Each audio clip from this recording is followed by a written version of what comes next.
All my bags are packed, I'm ready to go. I'm standing here outside your door. I hate to wake you up to say goodbye, but the dawn is breaking, it's early morn. The taxi's waiting, he's blown his horn.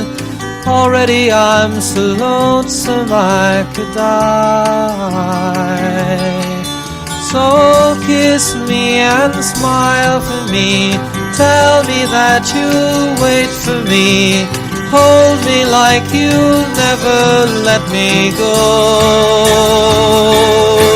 'Cause I'm leaving on a jet plane. Don't know when I'll be back again. Oh babe, I hate to go.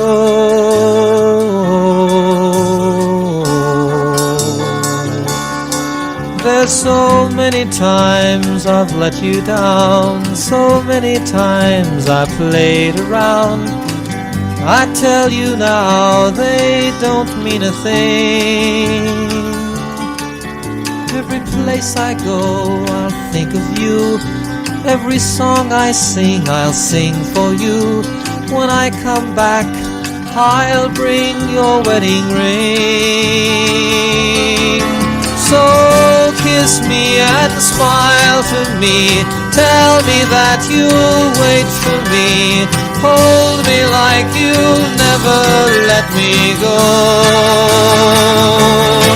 'Cause I'm leaving on a jet plane. Don't know when I'll be back again. Oh babe, I hate to go.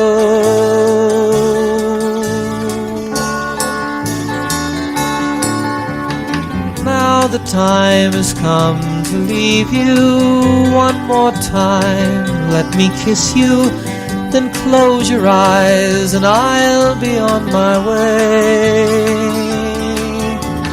Dream about the days to come when I won't have to leave alone. About the times I won't have to say. Kiss me and smile for me. Tell me that you'll wait for me. Hold me like you'll never let me go. 'Cause I'm leaving on a jet plane. Don't know when I'll be back again. Oh babe, I hate to go. I'm leaving on a jet plane. Don't know when I'll be back again. Oh babe, I hate to go.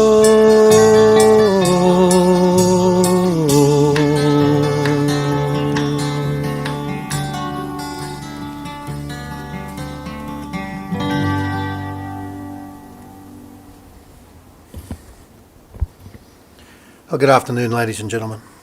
My name is Brad Webber, and my role here today is to help you all celebrate the life of and pay tribute to the late John Anthony Madden. John passed away on the 8th of October at 60 years of age. On behalf of John's immediate and extended family, I'd like to welcome each and every one of you to the Mackay Family Chapel here at Ourimbah this afternoon. I know the family wish to express a huge, heartfelt thank you for your presence today. Whether you've travelled from near or far to be here, again, the family says thank you. Of course, for coming to say your farewells and to pay tribute to John's life. Again, thank you. Julie and Lisa have expressed a huge thank you. The amount of outpouring they've received, love, condolences, support from family and friends, it has been greatly appreciated. And for those that have joined us online this afternoon, I know there's family and quite a few work colleagues that could not be here today. But you've joined us online, and for that, the family would like to say a huge thank you for taking time out of your day and joining us with an online presence. It is felt, and we do thank you very much. I'm going to ask John's brother Chris to come forward. He's going to share some thoughts and memories from John's life.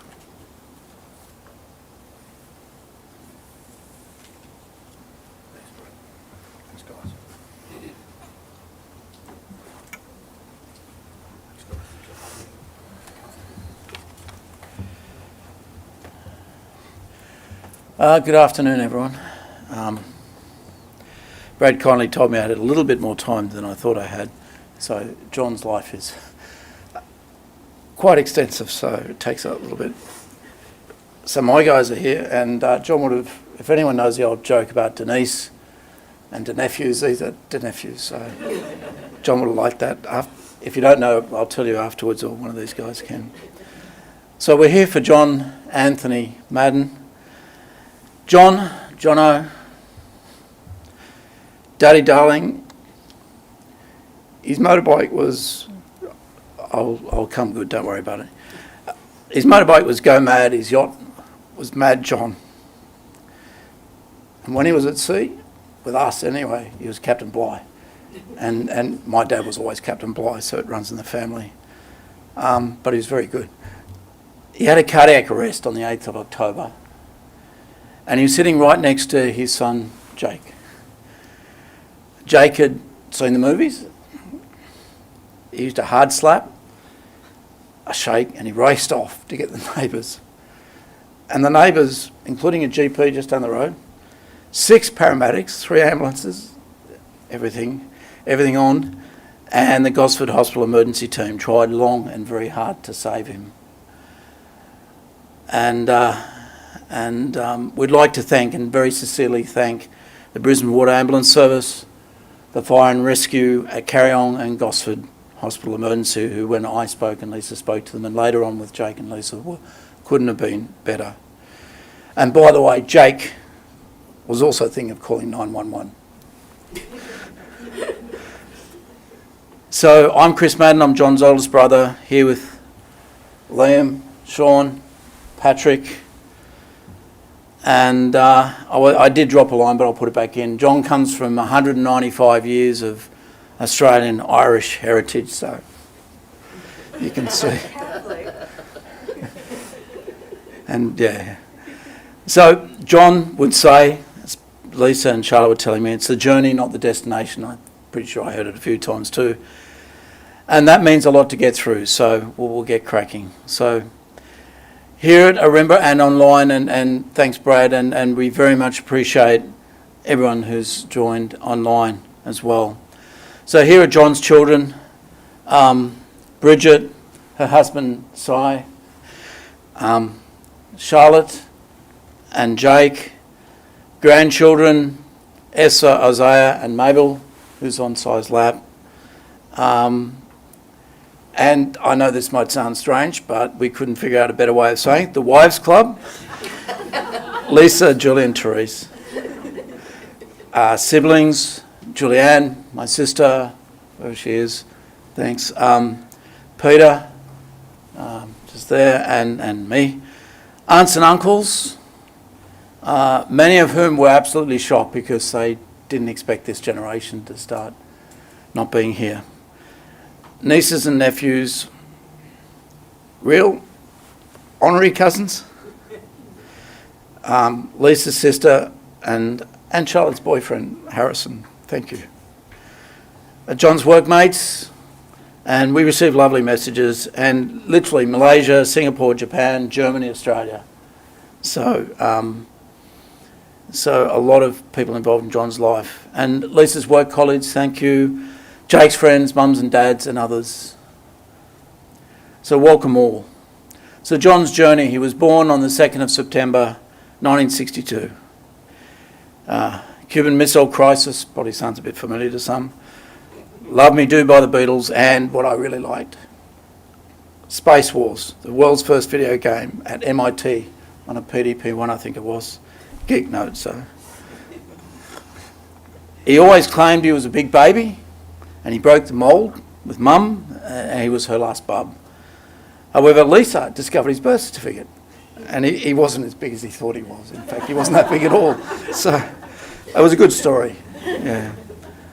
So his early childhood, as our youngest, very self-contained, part of the furniture, and Julie, my sister, reminded me that he was called Buddha because he was fed, watered, and spoken for. Didn't have to do much at all, so it built that confidence right from the start.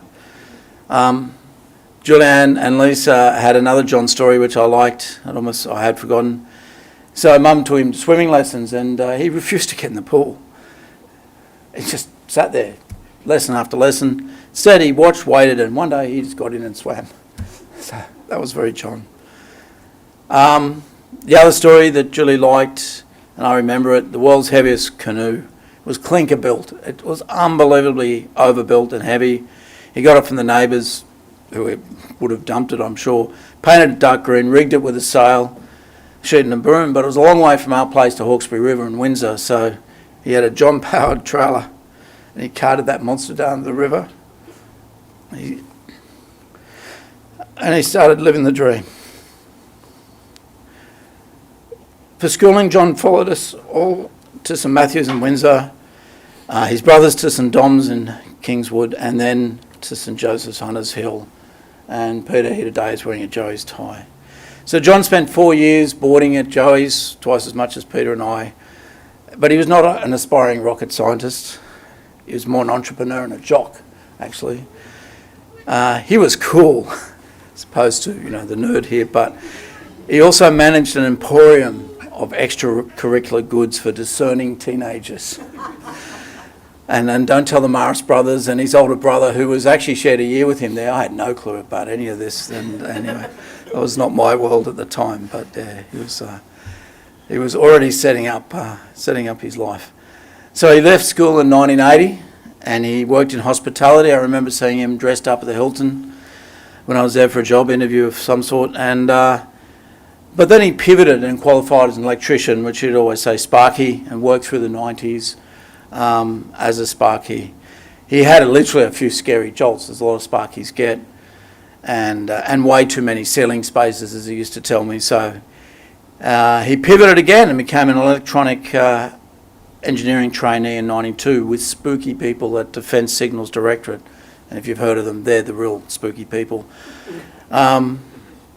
But that wasn't quite right, so he left. And over time, he leveraged these backgrounds into his most recent highly professional role in network security.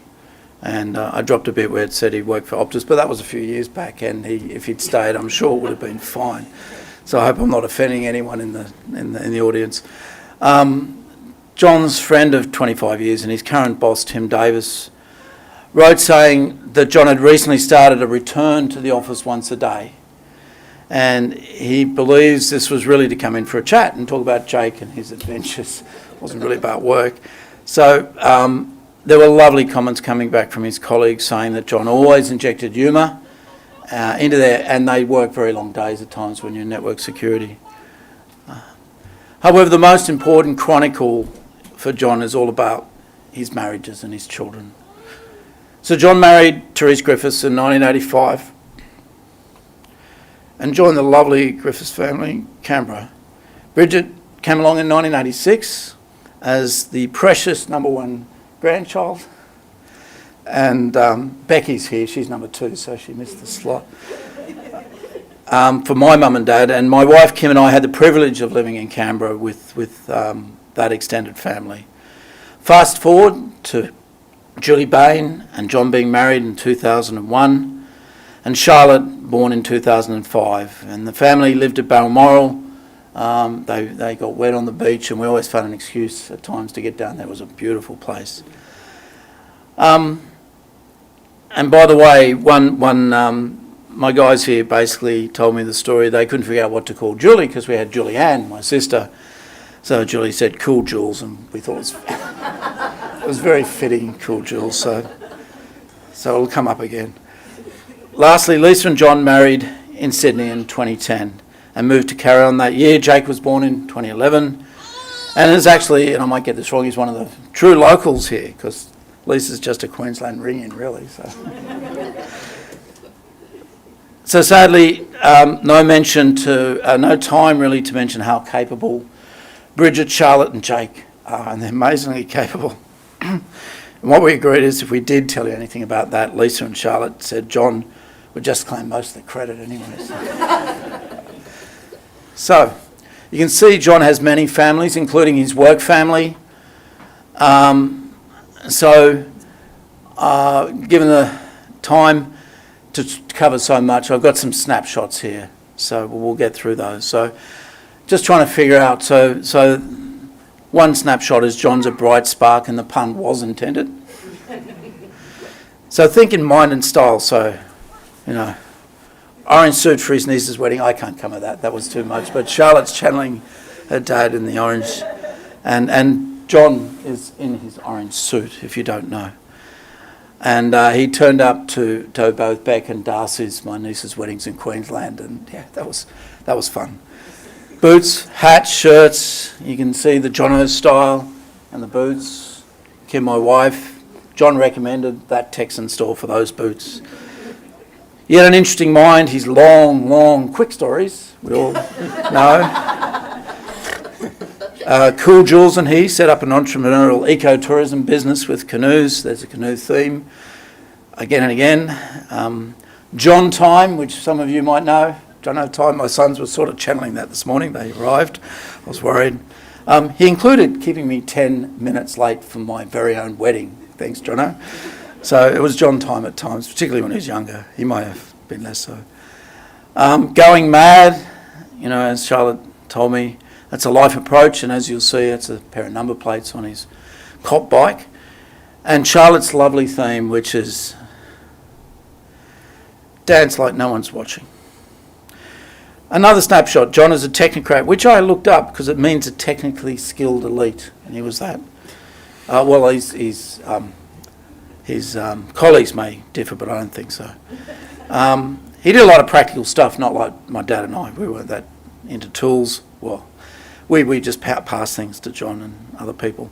He was a very real professional. He knew things and shared them, and a colleague, Jeff Clark, said, quote, he was a good bloke and was always willing to help you understand something. He was a teacher. And in my profession, I'm in IT, that's a really important thing. He did have baby brother syndrome, including seemingly unlimited stores of knowledge that mostly survived my fact checking, not always, but yeah. He was the owner and builder of many toys, including recently and this might go over the head of some of the younger ones, he tried to turn his VW Amarok into a Bushmaster and was heading that way. That's my dad joke.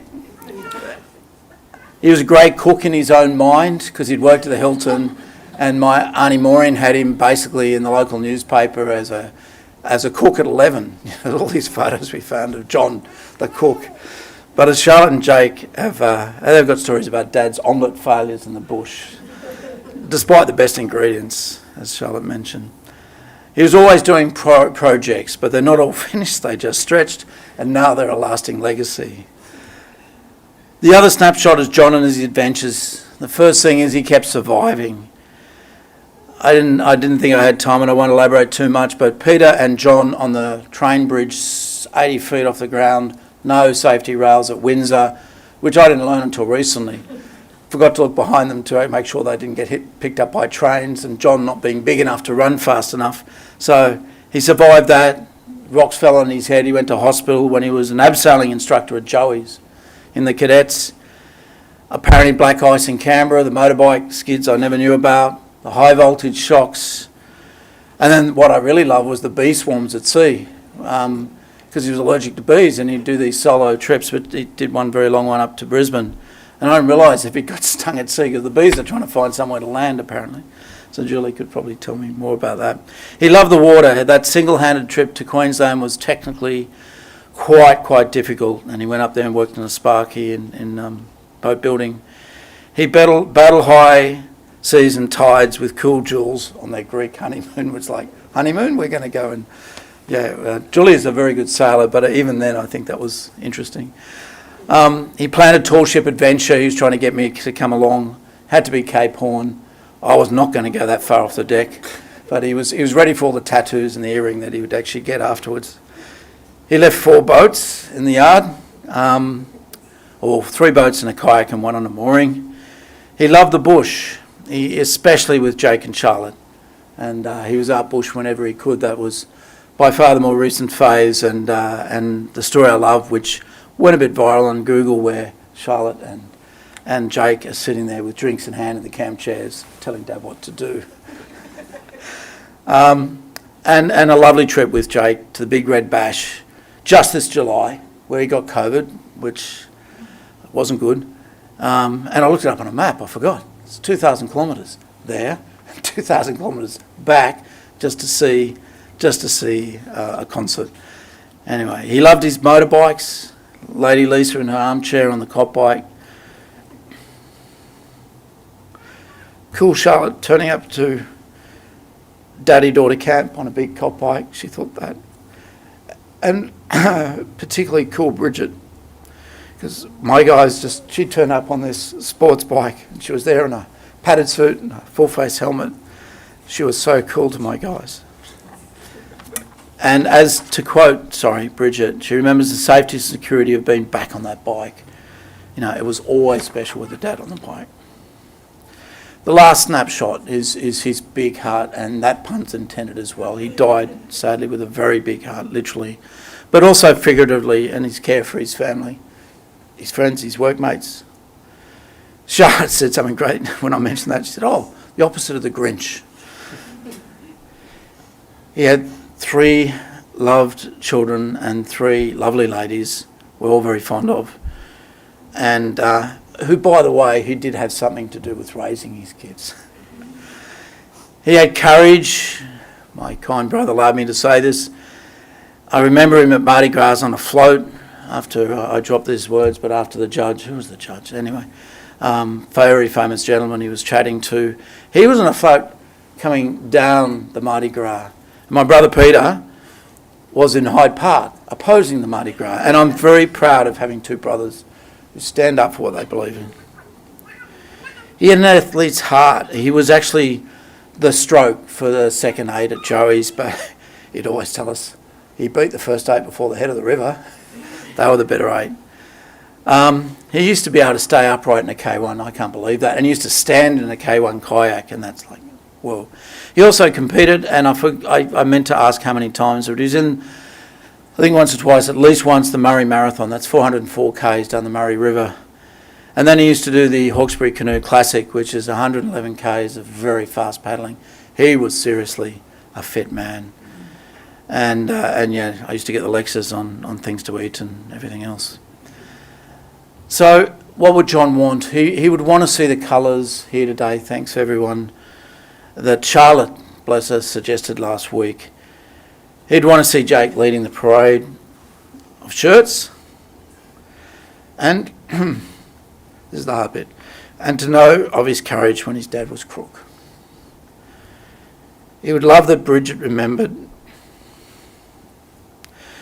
He would laugh so loud, he'd have tears coming down his eyes. This is quoting Bridget. His big laugh was the best, and it was true. He'd want us to smile and just remember from time to time when we're working or riding, when we're sailing, paddling, canoeing, whatever we're doing, having a cider, listening to a very long story. He'd want us to remember him. So, journey, not a destination. Because I'm the geek, I looked that up. Lisa said that was John's, and it is anonymous, so it is.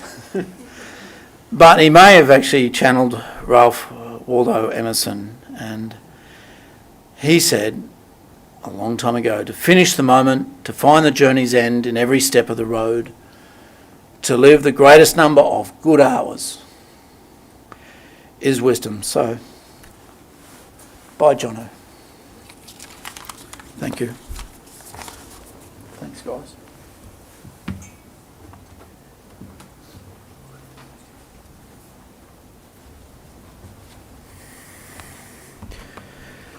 Thanks, Chris. Thanks, guys. Charlotte, are you ready to come and share?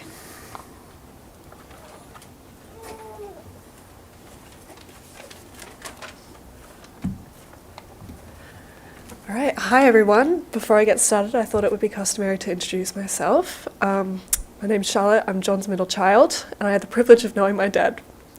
Sorry. As he was for 17 years.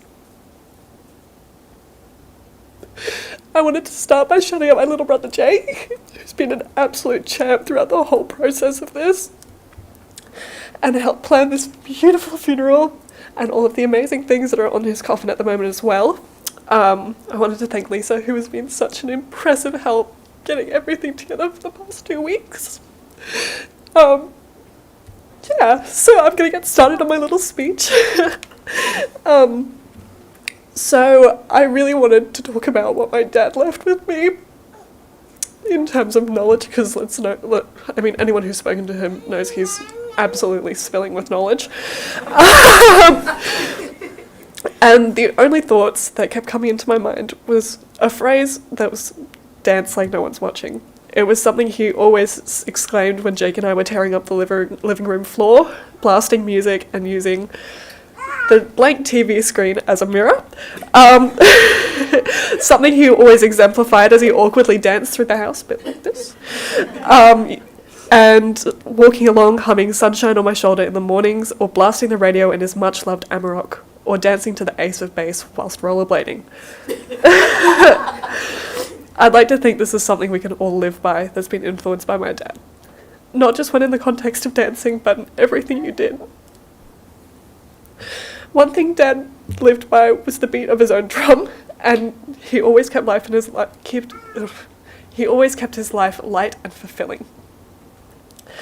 It's something that can be hard to remember when you're sitting in a funeral home with a coffin right in front of you, but it's what I know Dad would have wanted in his life celebration. Speaking of which, thank you to everyone who wore colours. You all look great, and I promise you are matching Dad. I checked, he's in his train-marked orange suit. Just wanted to make this quick, so I'll finish off with the line I happened upon. Something for Dad wherever he is in the afterlife, and something for the people left behind from the Eagles classic. Take it easy, don't let the sound of your own wheels drive you crazy. Lighten up while you still can, and just find a place to take your stand. Thank you for everyone being here in person and on the live stream, and enjoy the rest of the life celebration, and dance like no one's watching.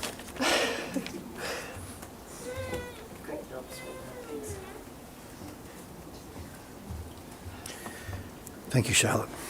Bridget, you're at the come and share.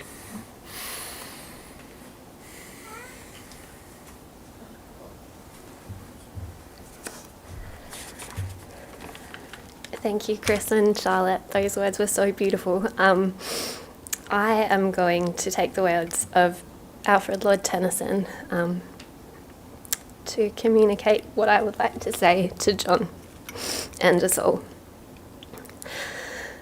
Sunset, an evening star, and one clear call for me. And may there be no moaning of the bar when I put out to sea.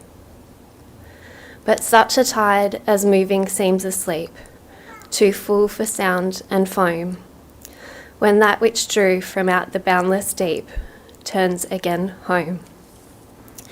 Twilight, an evening bell, and after that the dark, and may there be no sadness of farewell when I embark.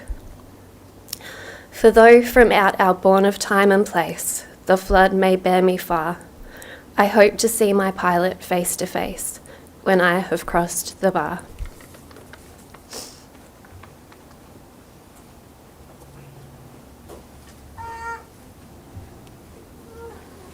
Thank you, Bridget. We're going to pause the service for a few moments now, and we're going to put some images up on the screens from John's life. Now, you've each arrived today carrying your own memories of John. You've all shared a moment, a time, a place. What this does now, it'll give you an opportunity to grab a few more memories, add them to the ones that you've arrived with today, and leave with an even bigger picture of John's life.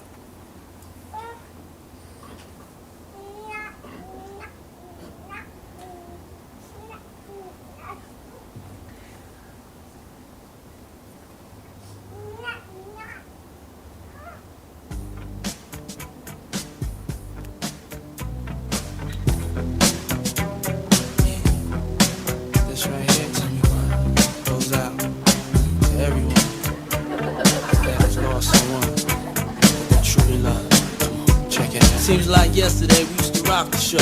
I laced the track, you locked the flow. So far from hanging on the block for dough. Notorious, they got to know that life ain't always what it seemed to be.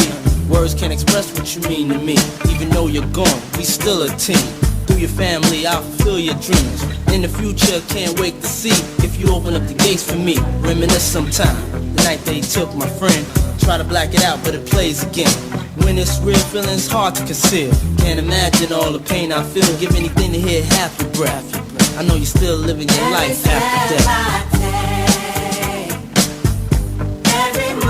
I make, every single day, every time I pray, I'll be missing you. Thinking of the day when you went away. What a life to take, what a bond to break. I'll be missing you. It's kinda hard with you not around. Know you in heaven smiling down, watching us while we pray for you. Every day we pray for you, till the day we meet again. In my heart is where I keep you, friend. Memories give me the strength I need to proceed, strength I need to believe. My thoughts big, I just can't define. Wish I could turn back the hands of time. Us in the six, shop for new clothes and kicks. You and me taking flicks, making hits, stages they receive you on. Still can't believe you're gone. Give anything to hear half your breath. I know you're still living your life after death. Every move I make, every single day, every time I pray, I'll be missing you. Thinking of the day when you went away.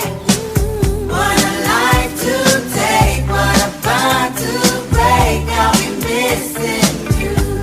Somebody tell me why. One day morning, when this life is over, I know I'll see your face. Every night I pray, every step I take, every move I make, every single day, every night I pray. Every day that passes is a day that I get closer. Seeing you again. We miss you, babe. And we won't stop. Cause we can't stop. That's right. We miss you, babe. Every step I take, every move I make, every single day, every time I pray, I'll be missing you. Thinking of the day when you went away. What a life to take, what a bond to break. I'll be missing you. Every step I take, every move I make, every single day, every time I pray, I'll be missing you. I'll be missing you.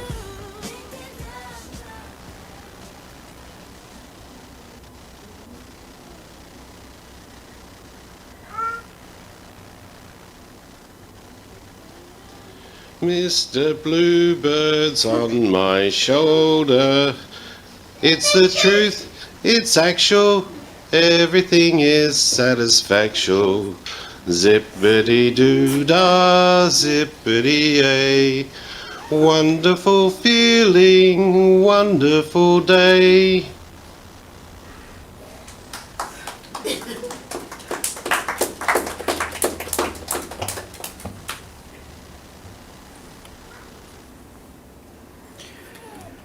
It's now time for us to commit John's physical body to the elements. Before we do that, however, let us each be thankful and grateful for John's life. I'm going to ask each of you to pause and remember the impact that John's life has had on your own. You'll each remember John's life by the memories that he leaves behind. Now, those of us who feel deeply may grieve deeply. No philosophy or religion ever taught to us can prevent this natural reaction from the human heart. We come into this world with nothing, and we depart with nothing. However, it's the memories we leave behind with our family and our friends. They're a mark of our life success. John, as you watch over those you loved, I know that when they listen to the ocean, it'll be your whispers they hear. When a cool breeze caresses their cheeks, it'll be your spirit passing by. You are not gone from us. You'll be watching over your family and guiding them towards the future. Today is not goodbye. Today is thank you. Thank you for touching our lives, giving us joy. We thank you for the memories that we will cherish forever. We thank you for the good times and for your loyalty to family and friends. We thank you for your love. We thank you for your laughter. Your life we honour, your departure we accept, and your memories we will cherish. John, in grief at your death, but gratitude for your life and for the privilege of sharing it with you, we now tenderly and reverently commit your body for cremation. As your spirit and soul rise from your earthly being, know that your family and your friends are here to say farewell. Earth to earth, dust to dust, we bid you peace, we bid you farewell. Today you've all come together to say farewell to the John you know. You now greet the John who will live on in your thoughts and your memories. Please rejoice in the happy memories of John's life. We are grateful that he's lived, grateful that we've seen his face, heard his voice, felt the touch of his hand, shared his love and shared his friendship. Once again, this afternoon, on behalf of all of John's family, thank you again for your presence here today. For those that have joined us online, once again, huge thank you for your online presence. I know the family wish to express a huge heartfelt thank you to each and every one of you for the love and friendship you've shown John throughout his lifetime. When today's service concludes, please make your way straight across to the tea rooms. So back out the front, across into the far corner of the car park, head straight on in. You'll be sharing a cup of tea, a bite to eat. I'm sure you can raise a glass or two in honour of John's life. Most importantly though, as I mentioned earlier, you've each arrived today. You're all carrying your own memories of John. You've all shared a moment, a time, a place. You're all carrying a story or two. There's a good chance that some of you here in this room might be carrying a story that most in this room haven't heard before.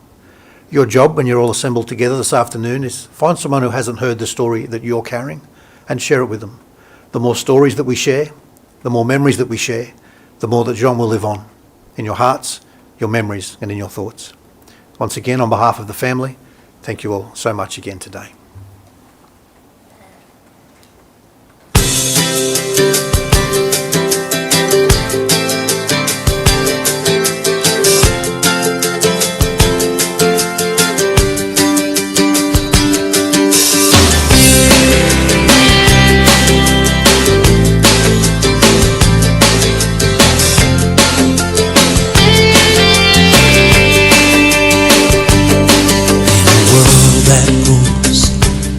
More confused each day, the temptation gets stronger for an easy way to cut that corner, play the lottery, bend the rules a little when no one can see. But it gets us nowhere, 'cause the truth within says it's not the being there, but the journey that matters in the end. So take the road less traveled, take the long way round, let your life unravel as you cover that ground. Ride high in the saddle, face the world alone, take the road less traveled and find your own way home.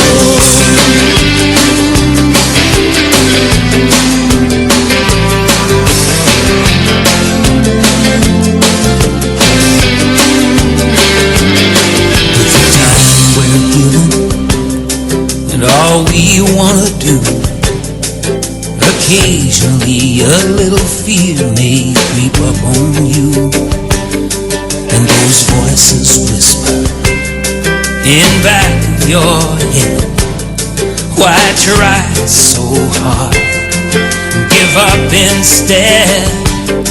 But it gets us nowhere, 'cause the heart still knows if our lives are to have any meaning, there's only one way to go. Take the road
Ladies and gentlemen, would you please stand?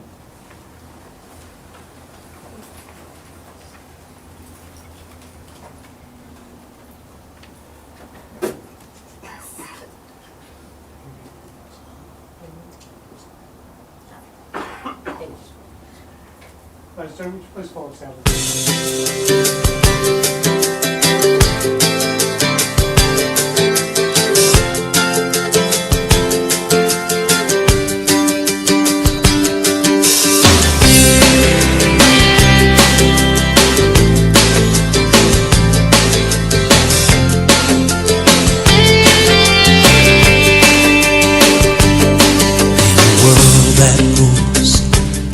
More confused each day, the temptation gets stronger for an easy way to cut that corner, play the lottery,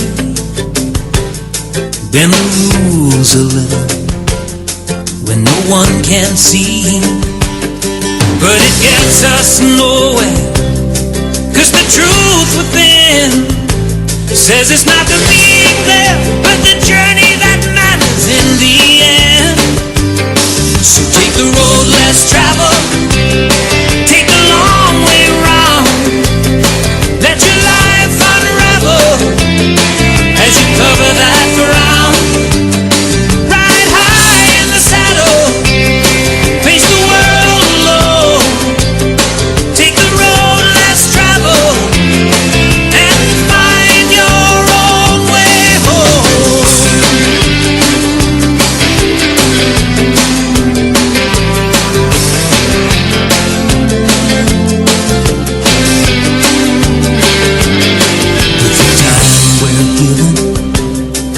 all we wanna do. Occasionally a little fear may creep up on you, and those voices whisper in back of your head, why try so hard, give up instead. But it gets us nowhere, 'cause the heart still knows if our lives are to have any meaning, there's only one way to go. Take the road less traveled, take the long way round, let your life unravel as you cover that ground. Ride high in the saddle, face the world alone, take the road less traveled, and find your own way home.